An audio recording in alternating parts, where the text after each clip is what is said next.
ఏంటి పిచ్చి పని? వదలండి. ఏంటి పిచ్చి పని? వదలండి. వదలండి, నన్ను వదలండి. నన్ను చావనివ్వండి. ఇంకాసేపట్లో పెళ్లి పెట్టుకుని చావడం ఏంటి? అంత అవసరం ఏమొచ్చింది నీకు? ఇంకా అర్థం కాలేదా? పెళ్ళంటే సిగ్గుతో సంతోషంగా తలదించుకోవాల్సిన ఆడపిల్ల ఇలా ప్రాణం తీసుకోవాలని అనుకుందంటే ఖచ్చితంగా ఈమెకి పెళ్లి ఇష్టం లేదు. అవును కదూ? అవునండి.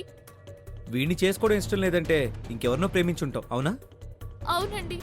ప్రేమిస్తే ఆ విషయం ధైర్యంగా ఇంట్లో వాళ్ళతో చెప్పాలి గాని ఇలా సూసైడ్ చేసుకోవడం ఏంటి? ఏం చేస్తారండి, అందరూ మీ అంత ధైర్యంగా ఉండరు కదా. ప్రేమించిన ఆ మాట బయటికి చెప్పకుండా గుండెల్లో దాచుకొని బాధపడ్డానికి. ఈ విషయం మీ నాన్నగారికి తెలుసా? తెలుసండి. కాకపోతే ఇతను కార్పొరేటర్, రేపు ఎమ్మెల్యే అవుతాడన్న ఆశతో నాకు ఇష్టం లేదని తెలిసినా ఈ పెళ్లి బలవంతంగా చేస్తున్నారండి. అలాంటి వాడి కోసం చావడం ఎందుకమ్మా? హ్యాపీగా జంప్ అయిపోయి ప్రేమించిన వాడిని పెళ్లి చేసుకుని హ్యాపీగా ఉండొచ్చు కదా. అందరూ మనలాగా స్వార్థంగా ఆలోచించలేరు అర్జున్. పాపం వాళ్ళ తల్లిదండ్రుల కోసం, కుటుంబ గౌరవం కోసం తమ ప్రేమను త్యాగం చేస్తారు. ఇలా ఆత్మహత్య చేసుకోవడానికి సిద్ధపడతారే తప్ప తమ వాళ్ళు తమ మీద పెట్టుకున్న నమ్మకానికి ద్రోహం చేయలేరు. ఏంటండి తొక్కల ద్రోహం? నిండు నూరేళ్లు కలిసి బ్రతకాల్సింది ప్రేమించిన వాడితోనా కన్నవారితోనా? ఆ నిండు నూరేళ్ల జీవితాన్ని ఇచ్చింది ప్రేమించిన వాడి కాదు, కన్నవాళ్ళు. వాళ్ళని ఏడిపించి సుఖపడ్డట్టు చరిత్రలోనే లేదు. అయినా ఇలా ప్రేమించుకున్న వాళ్ళని విడదీసి వాళ్ళు మాత్రం ఏం సాధిస్తారు? కరెక్టే.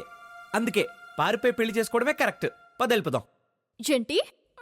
అంటే నా ఉద్దేశం ఈమెను వెళ్ళిపోమంటున్నాను. నేను వెళ్ళిపోతే ఆ అవమానంతో మా నాన్నగారు చనిపోతారండి. వెళ్తే మీ నాన్న అవుట్, వెళ్ళకపోతే నువ్వు అవుట్. నీ కథ విని మేము అవుట్ అయ్యేలా ఉన్నాం ఇక్కడ. చాలే, ఎలాగైనా ఈ పెళ్లి ఆపాలి.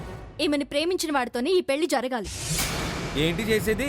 వేటరాజుని చూసావు కదా, ఛత్రపతిలో కాటరాజులా ఉన్నాడు. తేడా వస్తే మనల్ని లేపేస్తాడు. వాళ్ళకి భయపడితే ఈ అమ్మాయి జీవితం బలైపోతుంది అర్జున్. వాడి చేతికి దొరికితే మన బతుకులు బలైపోతాయి. నువ్వింత పిరికివాడు అనుకోలేదు. ఈ సమస్య నుంచి ఈమెను ఎలాగైనా కాపాడాలి.